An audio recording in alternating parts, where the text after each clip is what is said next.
Après le vol historique d'Alan Shepard à bord de Mercury Redstone 3, la NASA cherche toujours à égaler les Russes en réalisant le premier vol en orbite autour de la Terre. Mais le lanceur Atlas, qui doit assurer ce type de vol, n'est pas tout à fait prêt. Aujourd'hui, nous revenons sur le second vol spatial habité américain, Mercury Redstone 4, qui va frôler la catastrophe.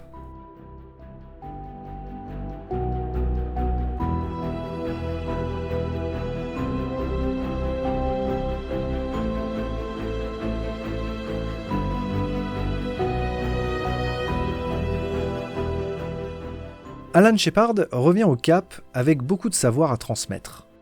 Ce premier vol spatial, bien que très court, a permis à la NASA d'apprendre beaucoup sur les contraintes subies par le corps humain, la charge mentale et bien sûr le comportement de la capsule.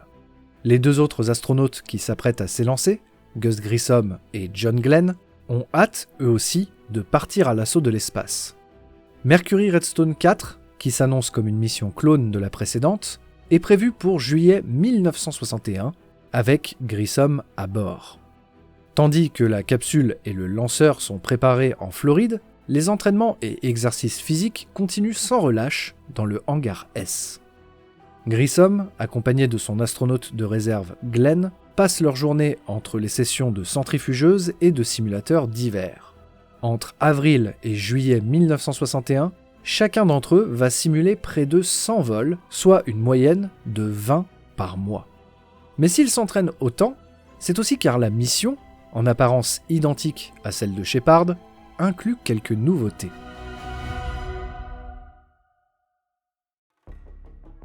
Plusieurs leçons ont été tirées du vol de Mercury Redstone 3. La première concerne les vibrations au décollage. Lors du vol de Shepard, les vibrations intenses l'ont empêché de lire ses instruments à certains moments du vol. On décide donc d'améliorer le confort du siège en y installant un peu plus de mousse. Autre amélioration majeure issue du vol précédent, un réservoir de stockage d'urine pour l'astronaute et un microphone permettant une meilleure qualité de transmission. Sa combinaison est également améliorée avec l'ajout d'un miroir de poitrine pour que la caméra intérieure puisse voir les instruments et une jointure de gants permettant plus d'agilité dans le poignet. Pour ce qui est de la capsule, elle contient des améliorations la rapprochant un peu plus du modèle orbital. La nouveauté la plus notable est le hublot. Sur le vol précédent, Alan Shepard ne pouvait voir qu'à travers deux petites lucarnes latérales et le périscope. Désormais, Grissom pourra profiter de la vue à travers un grand hublot trapézoïdal. Il est composé d'une couche extérieure en Vicor pouvant résister à une température approchant les 1000 degrés Celsius et un triple vitrage intérieur fait d'une couche de Vicor et de 2 verres classiques, ce qui le rend tout aussi résistant que le reste de la capsule. Un autre composant est ajouté, et non des moindres, une trappe explosive. Exigée par les astronautes avant même le premier vol de Shepard, elle est enfin prête pour le vol de Grissom. Cela répond à une grosse contrainte une fois la capsule en mer. Lors du vol de Shepard, l'astronaute devait se lever et se faufiler à travers le nez de la capsule pour en sortir, une manœuvre plutôt complexe. On estimait que si l'astronaute était blessé ou inconscient, cette méthode serait un handicap pour procéder à une extraction de secours. Désormais, il est possible pour l'astronaute de déclencher l'explosion de la trappe latérale et sortir presque immédiatement. Et de l'extérieur, cette trappe peut aussi être ouverte rapidement et facilement en ouvrant une plus petite trappe extérieure donnant accès au même mécanisme. Composé de 70 boulons explosifs, son déclenchement implique de retirer une goupille et de presser un bouton avec une certaine force. La trappe est alors immédiatement éjectée à une vitesse de 7,5 mètres par seconde. Enfin, la dernière évolution notable est un meilleur système de contrôle et de stabilisation avec des joysticks permettant un pilotage plus fin. Autant dire que Mercury Redstone 4 sera un pas de plus vers un futur vol orbital américain.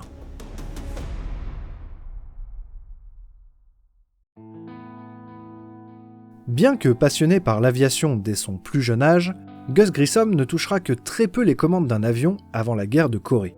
Après quelques cours de pilotage donnés par un ami, il fait son service militaire dans l'US Army Air Force, mais passe la majeure partie de son temps au sol, sur une base non combattante. Après la guerre, rendu à la vie civile, Il obtient un emploi dans une entreprise de fabrication de bus, puis devient cuisinier, et poursuit en parallèle ses études, obtenant son diplôme universitaire de génie mécanique en 1950. Mais il désire toujours autant s'engager et surtout piloter dans l'armée. Sitôt son diplôme en poche, il suit une nouvelle formation de pilote militaire et devient pilote de chasse. Son baptême du feu a lieu en Corée en 1952, où il réalise une centaine de missions de chasse à bord de son F-86 Sabre face aux MiG coréens. Il revient de son déploiement avec une réputation de pilote talentueux et détenteur d'une Distinguished Flying Medal et devient instructeur de vol. C'est là qu'il apprend que la guerre était peut-être moins dangereuse. Il dira « Au moins, on sait ce qu'un MiG va faire », alors que ces gamins-là sont parfois un peu fous et on doit savoir réagir vite, sinon ils peuvent nous tuer. Et c'est justement lors d'un de ces vols d'instruction qu'il passera pour la première fois près de la mort. Lors d'un vol en biplace, son élève doit rejoindre un autre avion en formation.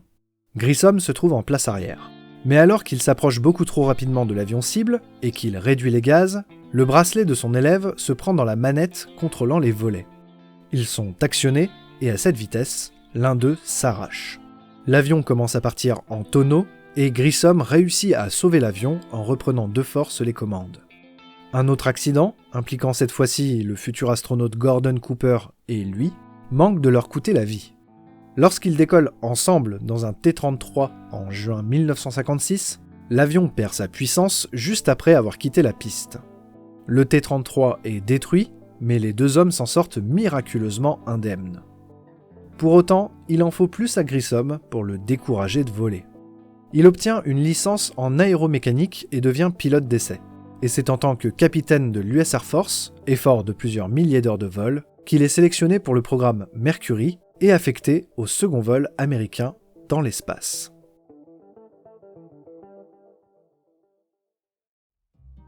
La mission de Grissom devrait être moins stressante que la précédente. Lors de Mercury Redstone 3, Shepard a été surchargé de tâches à accomplir, entre le contrôle du vol et la description visuelle de l'extérieur. Cette fois, les nouveaux systèmes de contrôle devraient permettre à Grissom de ne passer qu'une minute à se concentrer sur le pilotage et le reste du temps à regarder dehors et profiter de son grand hublot. En tout cas, si la météo est dégagée sur la surface terrestre. Le 16 juillet, date prévue du lancement, la météo est parfaite au cap, mais pas sur la zone d'amérissage. On décide de reporter de 48 heures. Le 18, une amélioration se présente et on se dit que le lendemain sera parfait. On charge donc le carburant dans la Redstone. Le 19 juillet, à 5h du matin, Grissom pénètre dans sa capsule pour le lancement prévu 2 heures plus tard. Mais 10 minutes et 30 secondes avant le lancement, le compte à rebours est stoppé, dans l'attente d'une percée nuageuse qui ne vient pas. Le carburant ayant été chargé, cela oblige de reporter de 48 heures minimum pour vider les ergols et repréparer le lanceur. Le 21 juillet, les conditions météo sont toujours aussi nuageuses, mais les responsables se disent que ce n'est finalement qu'un problème pour l'observation de la Terre depuis la capsule, et que ça ne pose aucun risque pour le lancement proprement dit. Après le petit déjeuner et le dernier examen médical et psychologique, Gus Grissom s'installe une fois de plus dans la capsule, nommée Liberty Bell 7. Une ligne blanche court le long de la capsule, rappelant la fissure dans la cloche de la liberté à laquelle son nom fait référence. Le compte à rebours est tout de même arrêté une fois de plus à cause d'un des 70 boulons explosifs de la trappe qui est mal aligné. Mais malgré ce petit retard, tout est go pour le lancement. Dans le rôle du Capcom, Alan Shepard ne va pas manquer une nouvelle occasion de faire référence à José Jiménez. 5, 4, 3, 2, 1, 0. Lift off. Roger, this is Liberty Bell 7. The clock is operating. Loud and clear, Jose. Don't cry too much. Okie doke.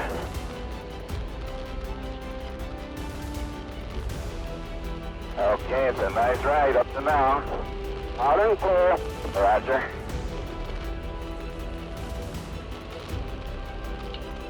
Okay, the fuel is go, about 1 1/4 Gs. Cabin pressure is just coming off the peg. The oxygen is go. We're at 26 amps. Roger, pitch AA trajectory is good. Roger, looks good here. Okay, the fuel is go. 1.5 Gs. The cabin is 8. Oxygen is go at 27 amps. Splits are off. Roger. There went positive grade. Capsule has separated. We're at 0 G and turning around, and the sun is really bright. Alors que la capsule se sépare du lanceur, Grissom constate que les terres sont totalement recouvertes de nuages. And I'm going to try this left yonder. About all I can really see is clouds. I haven't seen any land anyplace yet. I can see the coast, but I can't identify anything. Il a également le soleil qui baigne la capsule à travers le hublot et qui masque toutes les étoiles. The sky is very, very black. Retros have jettisoned. Now I can see the cape. And boy, that's some sight. I can't see too much. Well, the sun is coming in, and so all I can see really is just darkness. The sky is very black. Mais le vol se passe à merveille et la rentrée est encore une fois éprouvante pour l'astronaute. These are building. We're up to 6. There's 9. There's about 10. And the handle is off from under it. There I got a little picture 8 coming back down to 7. 50,000 feet. I'm feeling good. Feeling very good. Finalement, le parachute de freinage, suivi du parachute principal, se déploie. 2 petites déchirures sont visibles dans la toile du parachute principal, mais rien de très grave pour Grissom. Main chute is good. Main chute is good. Rate of descent coming down. Liberty Bell 7 finit par se poser dans l'Atlantique et c'est là que les ennuis commencent. Alors que les hélicoptères arrivent et se préparent à accrocher la capsule, Grissom demande 5 minutes d'attente, le temps qu'ils prennent note de certaines données de vol. Il se dégrave du siège, puis indique aux hélicoptères qu'il est prêt.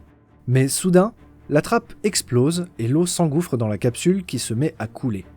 Grissom s'extrait de Liberty Bell 7 en toute hâte. Le pilote de l'hélicoptère tente tout ce qu'il peut pour sauver la capsule en prenant tous les risques, sans prendre en compte Grissom, dont la combinaison commence à se remplir d'eau. En réalité, cela est dû au fait que, lors des entraînements, les pilotes avaient remarqué que les astronautes flottaient parfaitement bien et semblaient même confortables dans l'eau. Mais cette fois, ce n'est pas un entraînement. Tandis que le pilote descend au ras de l'eau pour permettre à un de ses membres d'équipage d'accrocher un câble à la capsule, Grissom a du mal à garder la tête hors de l'eau et encore plus à nager, pris dans le flux d'air énorme des 2 aéronefs. Finalement, le pilote abandonne la capsule, devenue trop lourde et menaçant de détruire son moteur. Le câble est rompu et il s'en va. Le second hélicoptère se place alors au-dessus de Grissom et lui lance le collier d'épaule. Il est enfin sauvé.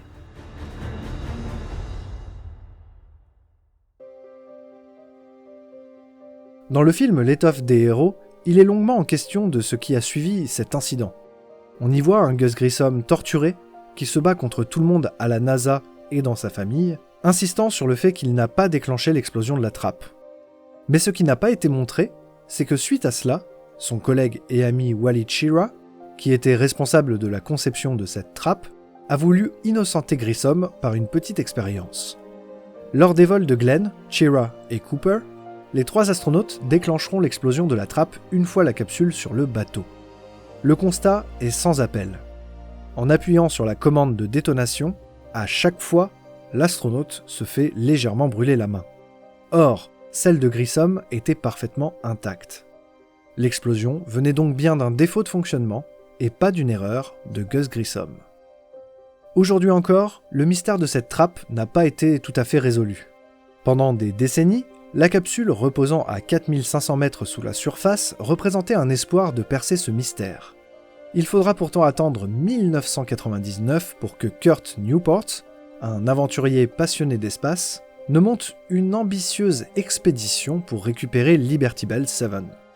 38 ans après son vol, la capsule est enfin retrouvée et récupérée du fond de l'océan. Sur le bateau de récupération, Gunther Wendt, qui avait préparé cette capsule avant son décollage, la retrouve enfin, et non sans émotion. Au port, elle est aussi accueillie par le frère de Gus Grissom, encore en vie. Après un travail de restauration, elle est aujourd'hui exposée au Kansas Cosmosphere and Space Center de Hutchinson, au Kansas.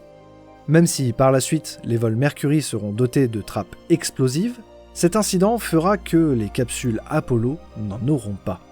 Coup du sort, c'est en partie à cause de cela que Gus Grissom, Roger Chaffee et Ed White périront lors de l'incendie du module de commande d'Apollo 1 lors de tests au sol, les astronautes ne pouvant sortir à cause d'une trappe s'ouvrant vers l'intérieur. La pression augmentant à cause de l'incendie, il était impossible de tirer pour l'ouvrir. Mort en 1967, Gus Grissom ne verra donc pas son ami Alan Shepard marcher sur la Lune, ni ce cher Gunther Wendt toucher Liberty Bell 7 après l'avoir ramené des profondeurs. Mais son vol Mercury Redstone 4, qui s'est déroulé à merveille, va ouvrir la voie de l'orbite terrestre aux Américains, puisque le vol suivant impliquera John Glenn à bord d'une Mercury Atlas.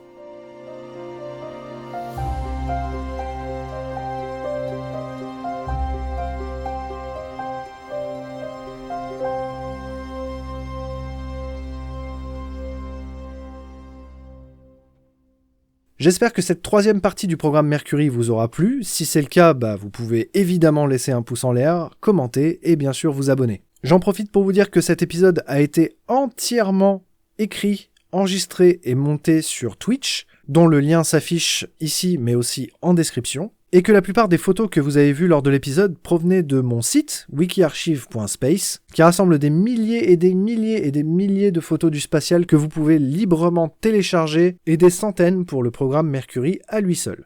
Bref, on se retrouve très bientôt pour la partie 4 du programme Mercury, et en attendant, prenez soin de vous. Ciao!